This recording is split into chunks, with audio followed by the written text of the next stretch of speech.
మొట్టమొదటగా ఇంత పెద్ద సక్సెస్ ఇచ్చి గత వైభవాన్ని మళ్ళీ పునరావృతం చేసినటువంటి మాకు ఇంత ఆనందాన్ని పంచించేటువంటి తెలుగు ప్రేక్షకులు ఈ యావత్ ప్రపంచంలో ఎక్కడ ఉన్నా సరే వారందరికీ మనస్ఫూర్తిగా శిరస్సు వంచి నేను నా ధన్యవాదాలు తెలియజేస్తున్నాను. రిలీజ్ అయిన 4వ రోజో 3వ రోజో సరే ఇంట్లో నేను మామూలుగా క్యాజువల్ డ్రెస్ తోటి ఏదో టీవీలు చూస్తూ కూర్చుంటున్నాను. సక్సెస్ ఎంత అవుతుంది ఏంటని న్యూస్ వస్తుంది, ఆనందమే. చాలా హుషారుగా సుష్మిత లోపలికి వచ్చేసి, డాడీ వింటున్నావు కదా ఎంత బాగుందో అని అంటే, చేస్తామా ఏం డల్గా ఉన్నావేంటి, నీకు అఫ్కోర్స్ నీకు సక్సెస్ మామూలే కదా, 47 ఏళ్ళ బట్టి అనుభవిస్తున్నావు కాబట్టి పెద్ద కొత్త ఏం కాదు, కానీ మాకు మాత్రం చాలా ఎక్సైటింగ్ ఉందంటే, మరమ్మ కూర్చో, నువ్వు చిన్నప్పటి నుంచి అన్నం తింటున్నావు కదా అని అన్నం ఇవాళ తినమంటే బోరు కొట్టుతుంది నేను తినంటావా? అది అమ్మ వండిందైనా, ఆ తర్వాత భార్య వండిందైనా, ఆ తర్వాత బిడ్డలు మీరు వండిందైనా, ఏదైనా సరే మన అన్నం మన కూరలు జీవితంలో ఎప్పుడు బోరు కొట్టదమ్మా. మళ్ళీ నెక్స్ట్ డే మార్నింగ్ దానికోసం అరువులు చూస్తుంటాం, ఆకలి అవుతుంది, ఎప్పుడు అన్నం పెడతారా అని ఉంటారు. కాబట్టి అమ్మ అన్నం ఎప్పుడు బోరు కొట్టవమ్మా. అలాంటిది ఆ సక్సెస్ అన్నది కూడా అలాంటిదే నాకు. ఎందుకంటే అది సీనియారిటీతోటో లేదా సీజన్ అయిపోవడంతోటో అండ్ మెచ్యూరిటీ రావడంతో ఏదో ఒక్కొక్కళ్ళు ఒక్కొక్కలాగా స్పందిస్తాం తప్ప దీని లోపల మీరందరూ ఎంత ఎగ్జిబిట్ చేసుకుంటున్నారో, ఎంత బయటికి అందరూ చెప్పుకుంటున్నారో, అండ్ విజయోత్సవంగా మీరందరూ సాహు అనిల్ ఇలా తిరిగి మీరందరూ ఇది ఆస్వాదిస్తున్నారో అంతకంతా నేను మనసులో ఆస్వాదిస్తుంటాను. మా ఒక్కొక్కసారి అనిపిస్తుంటే అంత అదృష్టవంతులు వీళ్ళు వెళ్ళిపోయి అందరితో ఇంటరాక్ట్ అవుతూ ఈ సక్సెస్ని ఇలాగ అందంగా అందిపుచ్చుకొని తిరిగి ఆస్వాదిస్తున్నారు. ఆ అవకాశం నాకు లేదు కదా అంటే ఎంతో బాధపడుతుంటే అది ఆ బాధ మౌనం కనిపించిందో కానీ ఇంకోటి కాదు. నేను వీళ్ళు మరీ చెప్పారు, మీరు వెళ్ళండి, ప్రజల్లోకి వెళ్ళండి, అది ఆస్వాదించండి, వాళ్ళతో పాటు మీరు ఇంటరాక్ట్ అవ్వండి, వాళ్ళు ఇచ్చే కిక్ అది వేరే అంతా ఇంత కాదు, అది మరింత ఉత్సాహం మరింత ఓతగా ఉంటుంది. అది ఫ్యూచర్ సినిమాలకి అది ఫ్యూయల్లాగా పనిచేస్తుంది. మీకు ఆ ఇంధనాన్ని తీసుకోండి, మరింతగా వర్క్ చేయండి అని చెప్పి నేను చెప్తుంటాను. అందులో వెళ్ళే ముందు నాకు చెప్పాడు వెళ్తానని, గో హెడ్ అన్న. వినాయక్ కూడా అట్లాగే తన ఠాగూర్ సినిమా తర్వాత, అన్నయ్య ఏంటన్నయ్య ఏం ఆనందంగా ఉందన్నయ్య, వాళ్ళు ఒళ్ళు నలిపేసేసారన్నయ్య, పిసికిసారన్నయ్య, మసాజ్ చేశారన్నయ్య, అది చేస్తుంటే ఆనందం పెరిగిపోతుంది అన్నాడు. నిజం, అలాంటివన్నీ నేను అనుభవించాను. అది నిజంగా అవసరం. ఈ రోజున అలాంటి ఉత్సాహం చాలా సంవత్సరాల తర్వాత మళ్ళీ ఆ స్టేజ్ మీద ఎప్పుడో 2-3 దశాబ్దాలకు ముందు ఇలా ఇచ్చిపుచ్చుకోవటాలు, షీల్డ్స్ ఇచ్చిపుచ్చుకోవటాలు అనేవి మళ్ళీ ఎప్పుడు చూడలేదు. అలా ఎగ్జిబిటర్స్కి, బయ్యర్స్కి, డిస్ట్రిబ్యూటర్స్కి ఇలా మా చేతుల మీదుగా స్టేజ్ మీద ఈ రకమైన కళకళలాడుతూ జరుగుతుంటే కనుక వా గత వైభవాన్ని మళ్ళీ వింటేజ్ చిరంజీవినే కాదు, వింటేజ్ ఫంక్షన్ సెలబ్రేషన్ కూడా తీసుకొచ్చిన ఘనత అనిల్ రావుపూడిది.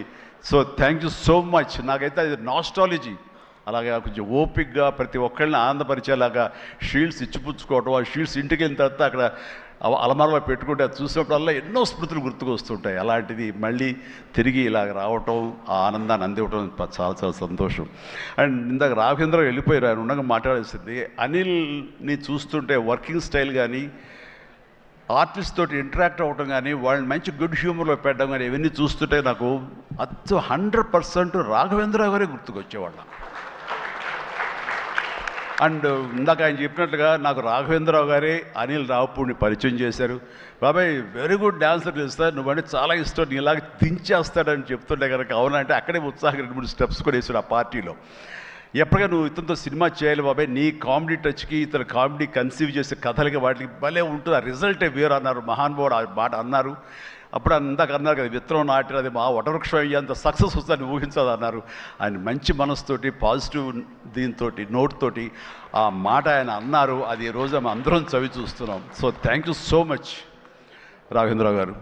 అట్లాగే ఇంకొక పాజిటివ్ మనిషి, ఎప్పుడు ఇతని సక్సెస్ని హర్షించే మనిషి, సక్సెస్ కోరుకునే మనిషి. అలాగే నేనంటే ఒక అన్నయ్యలా ప్రేమ చూపించే వివి వినాయక్ కూడా ఈరోజు వచ్చాడు. అతను కూడా నాతో 2 సినిమాలు చేశాడు. చేసినప్పుడల్లా అతను మన షూటింగ్స్లో ఎంత ఉత్సాహంగా ఉంటాడో, ఎంత ఉత్సాహం మమ్మల్ని పరుస్తుంటాడో, అదే రకంగా అనిల్ రావిపూడి కూడాను మాస్కి సంబంధించి అంత గ్రిప్పు, అంత పట్టు ఉన్న మనిషి. అండ్ రాఘవేంద్రరావు గారు ఎప్పుడు ఆర్టిస్టులు చాలా గుడ్ హ్యూమర్లో ఉంచుతారు, సరదాగా ఉంచుతారు.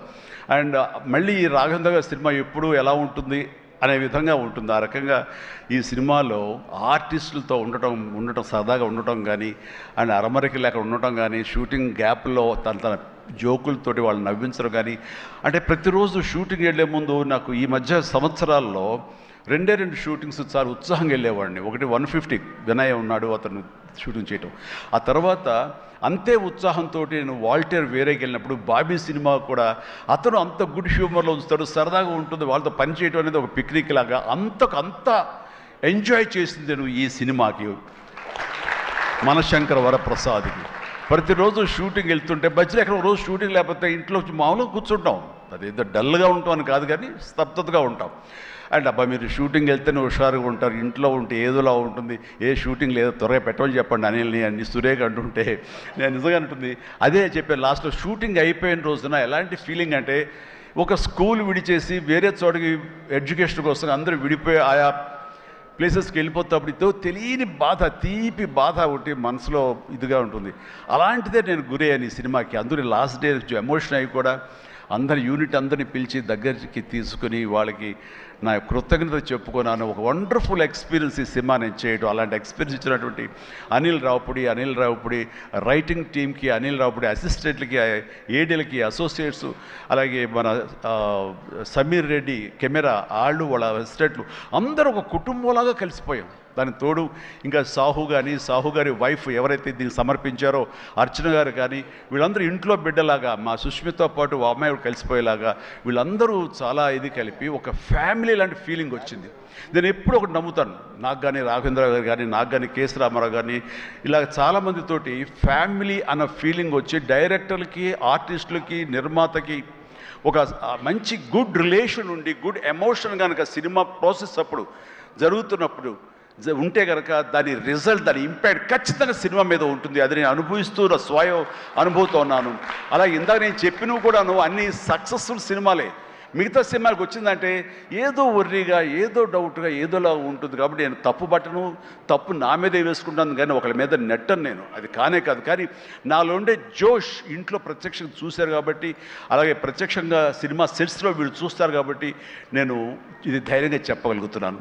అందుకని ఏ సినిమా అయినా సరే కష్టపడే పనిచేస్తాం, ఏ సినిమా అయినా సరే ఇష్టంతోనే పనిచేస్తాం. కానీ కొన్ని సినిమాలు ఎగ్జైట్మెంట్ ఇస్తాయి, కొన్ని సినిమాల రిజల్ట్ అలాగే ఉంటుంది. అలాగే ఈ సినిమా ఇంత రిజల్ట్, ఇంత వెరీ గుడ్ విజయం మాకు లభించినందుకు, మాకు ఇచ్చినందుకు, దాంట్లో మధ్యలో ఒక వారధల్లాగా పనిచేస్తున్నటువంటి బయ్యర్లకి, డిస్ట్రిబ్యూటర్స్కి, ఎగ్జిబిటర్స్కి, ఈ కళకళలాడుతూ ఈ సంక్రాంతి ఇంత బాగా ఉందంటే అందులో ప్రధానమైన కారణం ఈ సినిమా. అందుకని ఈ సినిమాకు సంబంధించిన సంబంధం ఉన్న 50 మంది బయ్యర్లకి, వాళ్ళందరికీ కూడా నా హృదయపూర్వక ధన్యవాదాలు, అభినందనలు తెలియజేస్తాను.